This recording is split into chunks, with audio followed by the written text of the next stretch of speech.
Olá a todas e a todos vocês, sejam todos bem-vindos a mais uma edição do programa Análise de Conjuntura, aqui com o professor Fabiano Kenji.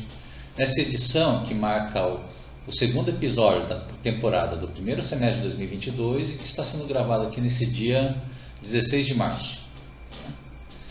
E como sempre, deixando aqui a mensagem inicial, que caso vocês gostem desse vídeo, lembrem-se de curtir e compartilhar ele para ajudar tanto na divulgação desse vídeo quanto na divulgação do canal.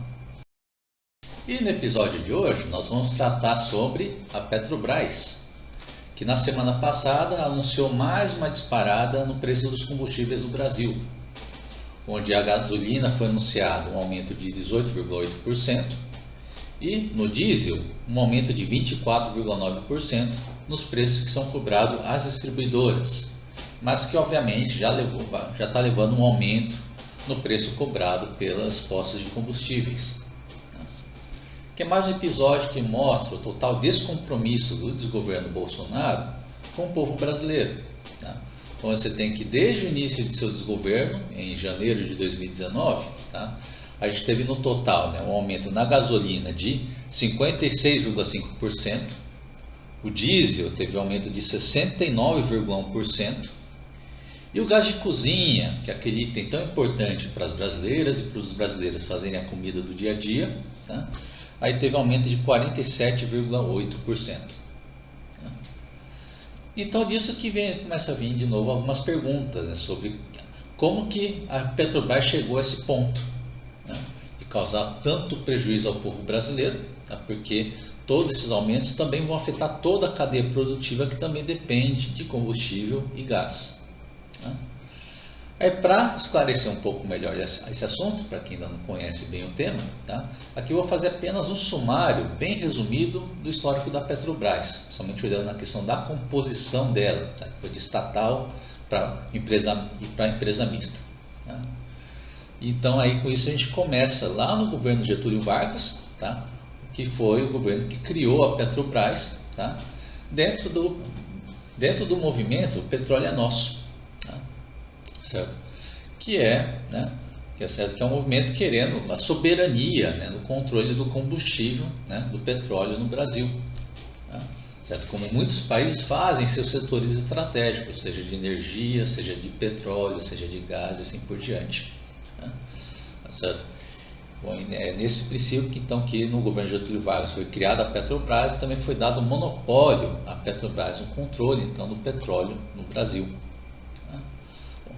Certo? E isso aí acabou saindo dessa linha com a onda neoliberal, que aqui na década de 90 do Brasil veio na forma do governo Fernando Henrique Cardoso, certo? Bom, que tratou de tirar o monopólio da Petrobras, e também passar a Petrobras de uma empresa estatal para uma empresa mista, ou seja, uma empresa que tem parte dela ficou privada, com controle de acionistas, e outra parte ficou a parte ainda permaneceu estatal, certo? Aí isso já cria, aí já começa a vir o problema, porque então nessa parte privada da Eletrobras começa a entrar lá dentro dos acionistas, os ricaços, que não tem visão de sociedade, não tem preocupação de sociedade, é uma classe egoísta que só pensa no seu próprio lucro e sente prazer em ver o resto do povo passar miséria. Certo? Então desde essa época já começa então essa influência da parte privada da Eletrobras, pensando no bem desses ricaços, sempre querer baixar a qualidade do serviço da Petrobras, obviamente para baixar custo, e aumentar o preço cobrado nos combustíveis e no gás de cozinha para aumentar o lucro dos ricaços, certo? Os ricaços acionistas da Petrobras, certo?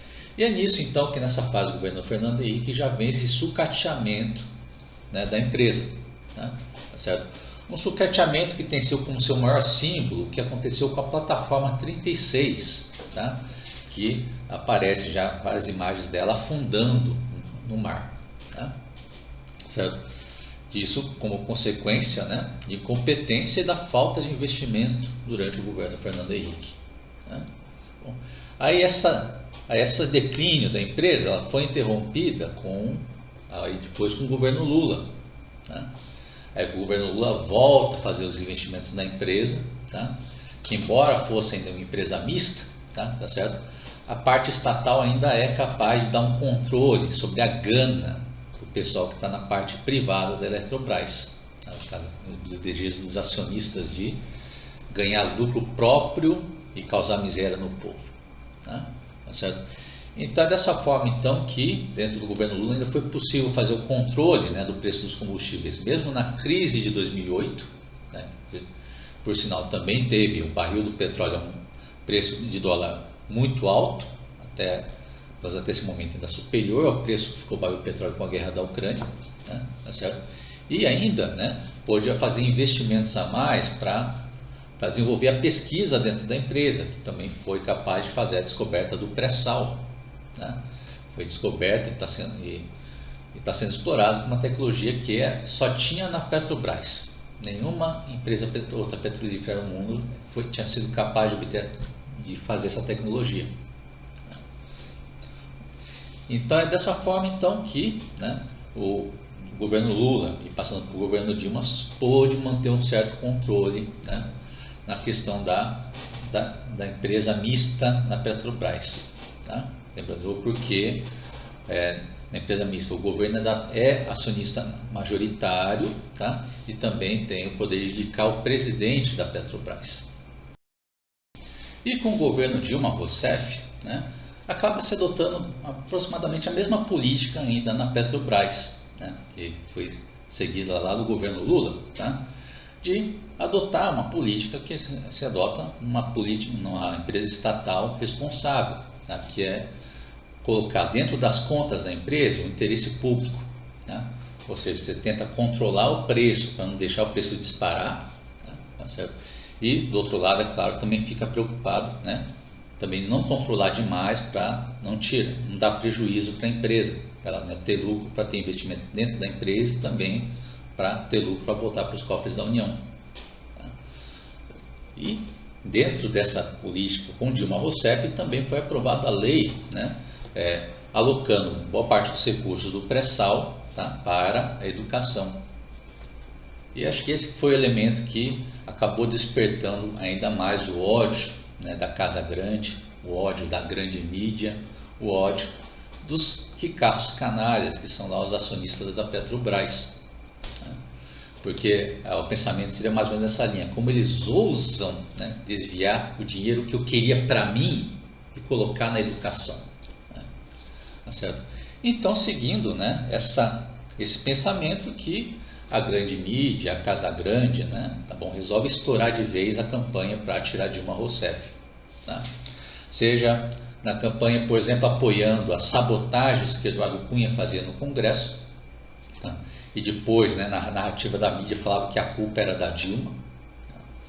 Ou então, né, alçando a posição de grandes estrelas da política, né, um bando de Zé Ninguém, como por exemplo o grupo lá do MBL, né, que já se sabia como eles eram na época, mas agora fica mais evidente ainda quando você tem um deles apoiando a criação de partido nazista e outro apoiando o incentivo ao turismo sexual na Ucrânia, aproveitando a tragédia da guerra.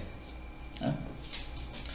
Então, e disso também vem o incentivo, né, principalmente da grande mídia, que é o principal pilar de sustentação da Casa Grande, né, da parte também de apoiar e divulgar em grande destaque, né, os ataques de histeria daqueles cidadãos de bem que ficava lá dando os gritos quando se tinha qualquer aumento, né, no preço dos combustíveis, que curiosamente eram aumentos muito pequenos comparado aos aumentos abusivos de hoje, que esses mesmos cidadãos de bem ficam quietinhos, ficam mansinhos. Tá? Porque naquela época com Dilma Rousseff eles tinham todo o incentivo para aparecer, tá? Para ser as estrelas da TV. Tá certo?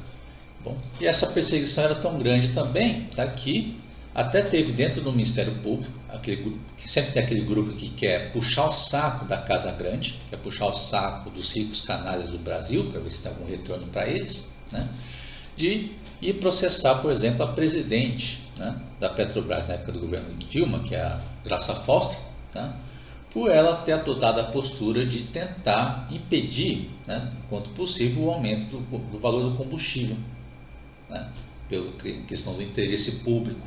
Tá? Falando lá, não, estão dando prejuízo à Petrobras. Que é mesmo que fala assim, não, estão desagradando o interesse do ricaço canalha dentro da Petrobras. Tá certo? E é disso que veio esse processo também contra a Graça Foster. Tá? Então, nesses climas de perseguição, né? Tá certo? Bom, tá certo? Aí você tem então o golpe de 2016, que tirou o governo de Dilma Rousseff e entrou no lugar, né? Tá bom? O governo de Michel Temer, né? Que foi seguido pelo desgoverno Bolsonaro. Então aí vem uma sequência de governos, né, ilegítimos, tá? Mas que aí a grande mídia apoia, a Casa Grande apoia, porque são todos subalternos ao interesse da parte privada da Eletrobras, são subalternos ao interesse dos ricaços canalhas dentro da parte privada da Eletrobras.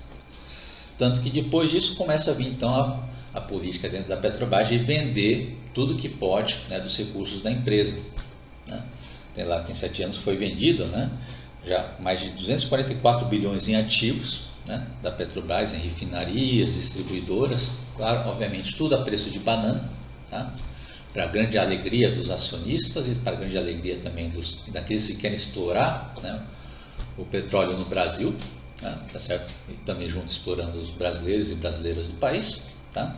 Tanto que nas refinarias privatizadas foram privatizadas, já está se vendendo gasolina muito mais cara do que era vendido quando a refinaria era da Petrobras, tá certo? Para mostrar como começa a vir, né? Tá bom? A mudança de direção, quando agora a Petrobras fica agora totalmente sob controle, sob interesse dos ricaços canalhas, né, da parte privada da Petrobras. E com esta mudança, né, na direção da Petrobras, né, agora com o governo legítimo de Michel Temer, depois com o desgoverno Bolsonaro, acabou não indo só na questão do desmantelamento da empresa. Também está indo no rumo, né, de definir uma nova política de preços, né, que chama de paridade internacional de preços, que deixa o preço do combustível, né, fornecido pela Petrobras, tendo como único critério o valor internacional do barril de petróleo, que está em dólar. Né? Bom, é um critério burro, tá? Sem noção, por 2 motivos. Tá? Primeiro, por estar amarrado o valor em dólar, porque o Brasil, como produtor de petróleo, ele produz petróleo, tá? Significa que a parte do petróleo que o Brasil produz para distribuir dentro do Brasil, ele está sendo produzido em real, para depois, na hora da venda, vender em dólar. Vai ficar um preço muito mais alto pela cotação atual que está tendo do dólar, que aumentou, claro, em nome do interesse pessoal do Paulo Guedes, né, que está querendo ter lá o lucro pessoal dele nas suas contas offshore no exterior, tá? Que também influencia aí no preço do combustível, nessa nova política de preços na Petrobras. Tá? E também o fato de que o valor do barril de petróleo não está amarrado com o que acontece com a Petrobras e com o Brasil, está amarrado com o que acontece no mundo inteiro.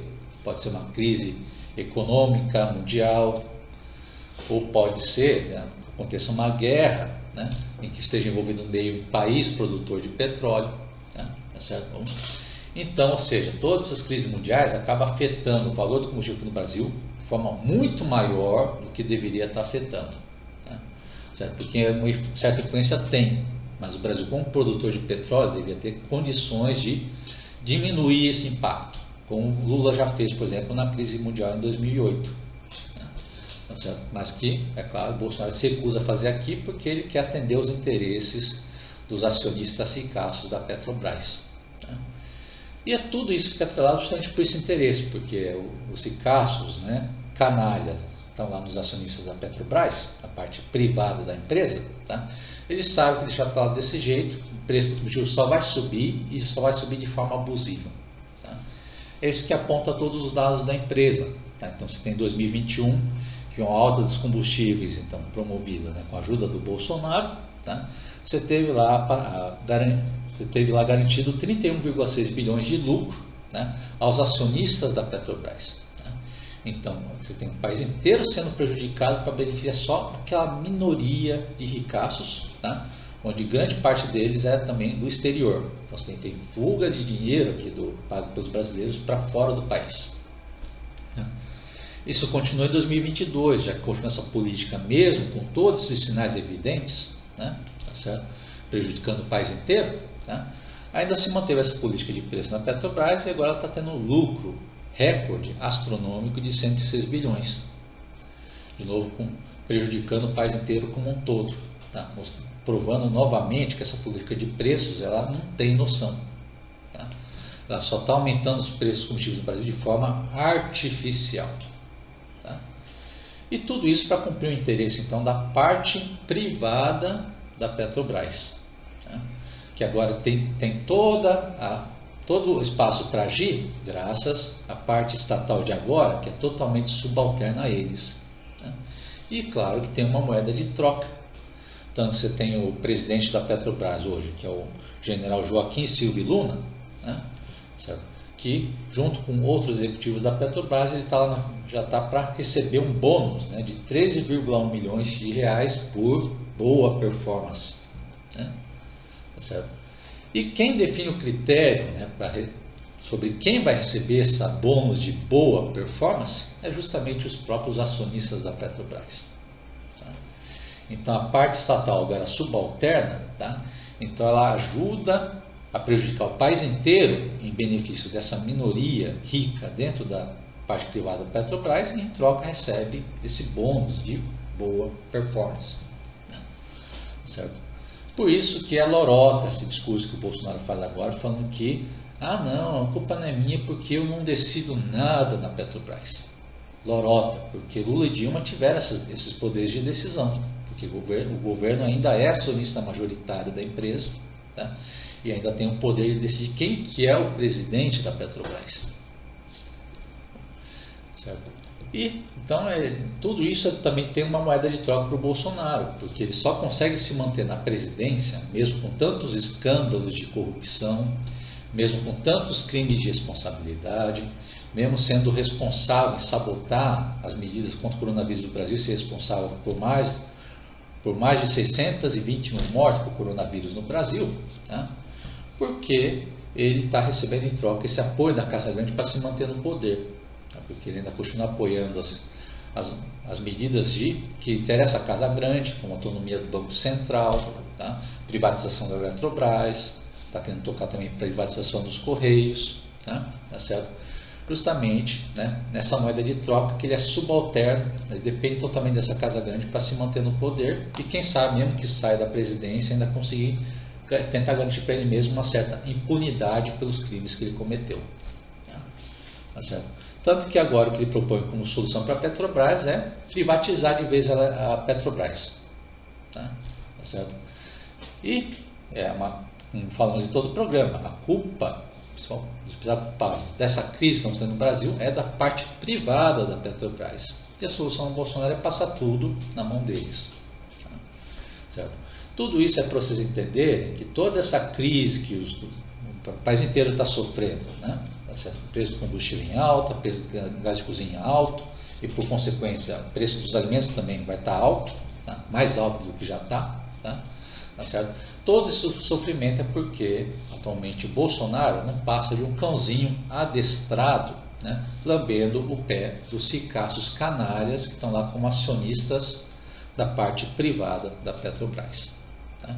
E tudo isso é para mostrar que o caminho que você tem que ter para a solução desse problema, na verdade, de forma mais permanente, é tornar a Petrobras de novo totalmente estatal, tá? Mas não é só isso, não é suficiente, também precisamos ter também um governo junto que tenha um mínimo de compromisso com a soberania nacional e com o bem-estar do povo brasileiro. Então, com isso, nós encerramos nosso programa de hoje, tá certo?